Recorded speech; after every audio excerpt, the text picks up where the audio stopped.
Welcome to Not Entirely Unlike Tea with Christine Collins. Hey there, it's Christine Collins, and today we'll attempt to answer a question that I've been curious about, and perhaps you have been too, which is to say, is there any neuroscience supporting the concept that one thought attracts another thought, or that even our thinking processes and the way that we look at the world actually attracts our emotions and our experience? So there are a few different neuroscientific mechanisms that are interrelated with this phenomenon that we're talking about of one thought attracting another related thought, meaning that if you kind of allow yourself to go down a rabbit hole of potentially negative thinking or positive thinking, that those thoughts will continuously attract other similar thoughts. So this process is often considered associative thinking in terms of cognitive neuroscience. And the way that it works is between neural networks and associative patterns, where we have concepts and memories and emotions that are related or maybe frequently experienced together, and those tend to form stronger neural connections between each other.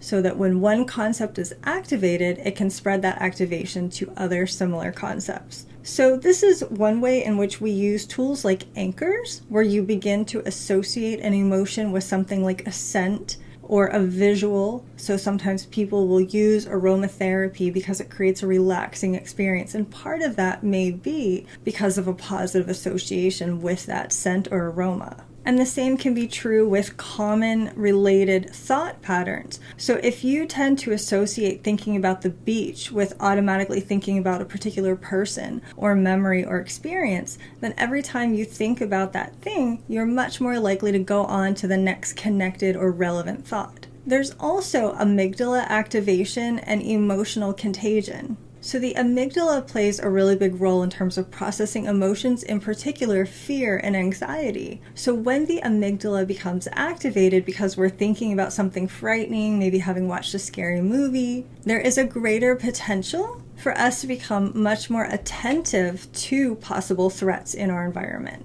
It kind of primes our brain to more readily pay attention to and access that process for fear-related information.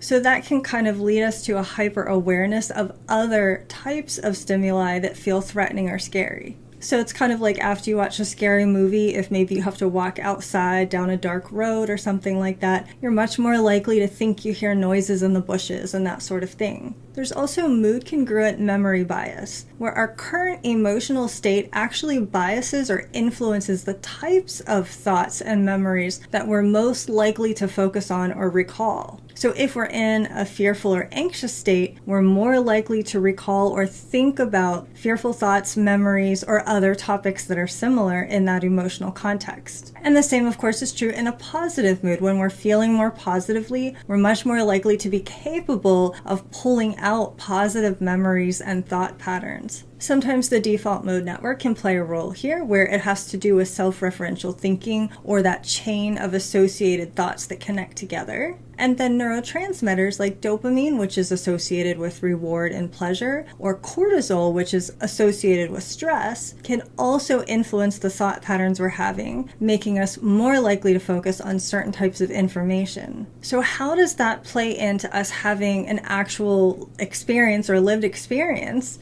based on the way that we're thinking? Essentially, is it true that what we think about and what we're allowing our brains to focus on and wander towards, is that actually going to have an impact on our actual life experience? So our emotional state can absolutely affect our behavior, which will in turn create some situations and life experience that may reinforce or amplify those emotions. We also have our prefrontal cortex, which is involved in decision making and our behavioral control, and that has a strong connection with emotional centers like the amygdala and the limbic system. So we might make choices based on whether that amygdala is activated. So if we're feeling a sense of fear or anxiety, we might actually make choices based upon that, and those choices that we make will potentially have results in the real world. Then to top that off, we have our perceptions and our interpretations of what is actually happening. So the anterior cingulate cortex plays a role in integrating all of the emotional information that's coming in, and that will have an impact on how we perceive what's actually happening. So not only is the experience itself likely to be influenced, but in turn, the way that we then interpret that resulting experience can be influenced as well. So looking at some really simple examples for how this could play out. So let's take person A, who's watching the news, or they're watching some content that's very anxiety provoking for them, something that is in particular causing fear or anxiety for them. The amygdala is becoming activated. There's a fear response that's being triggered. There's visual and auditory information that's being processed. And there may be an immediate emotional and cognitive response along with those feelings, along with that trigger. Now, all of a sudden, this individual starts to worry about their safety. Maybe they're kind of double checking that they lock the door and that sort of thing. They may suddenly start recalling that the other night they thought they might have heard a strange noise, but they didn't check it out at the time. And so the hippocampus is retrieving related memories while the prefrontal cortex is engaging in rumination that is focused around worry and anxiety. And that may lead to the person actually changing their behavior. So they're becoming more attuned to potential threats. They're noticing things like unfamiliar cars, things that might seem suspicious that otherwise maybe would not have. They might be experiencing physiological arousal like heart rate increase or feeling tense. It could lead to some difficulty with sleeping depending on the level of severity of it. They might be releasing stress hormones and cortisol in conjunction with this emotion. They might actually start taking steps, physical behaviors, changing the locks, staying up later, double-checking security. So now we have the prefrontal cortex engaged in safety-seeking behaviors. So now taking it on the flip side, a person who is watching something that is either positive or neutral in comparison to the first example. So let's say that they're watching or listening to something related to benefits of exercise or benefits of good nutrition, something that feels kind of positive or neutral. So they're experiencing something like inspiration. They might feel a desire to improve their health or to take different steps. They may find themselves recalling memories of times when they took steps like that in the past and how good it made them feel.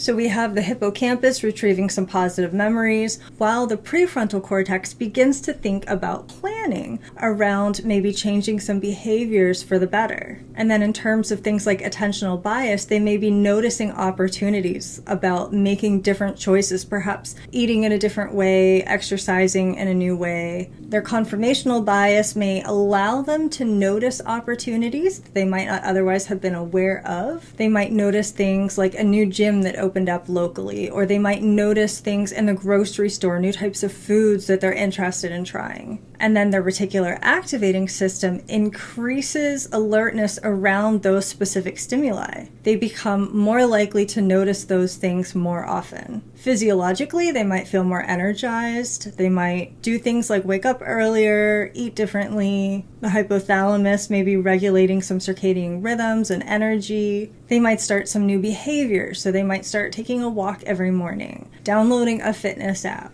The dorsolateral prefrontal cortex might be initiating some new goals and some new behaviors around those goals. And so the ripple effects of listening to that podcast or watching that positive or neutral stimuli have actually inspired this person to begin taking different actions in the real world, just like person A, but along the lines of something that feels more inspirational or positive or constructive. So in this sense, it could be said to be true that one thought can attract another thought, and also that staying on that consistent thought pattern or wavelength will continue to attract more thoughts, bring back more memories that are related to those emotions of those thoughts, and also influence a person's behavior in the real world, which will ultimately have a big influence over their lived experience. Not to mention, their perception of what is happening will be influenced as well. So I hope you found this to be interesting and helpful. And if you like this idea of maybe shifting thought patterns to something that is more constructive or more conducive to your goals and the desires that you have to manifest in the real world, you might be interested in trying hypnosis, which I offer as a membership for only $7 a month. You get access to the entire collection of hypnosis audios, EFT tapping videos, visualization practices, and meditations. And until we connect the next time, I wish you a most magical and creative rest of your day. Thanks for listening. This is Christine Collins at transformcreate.com.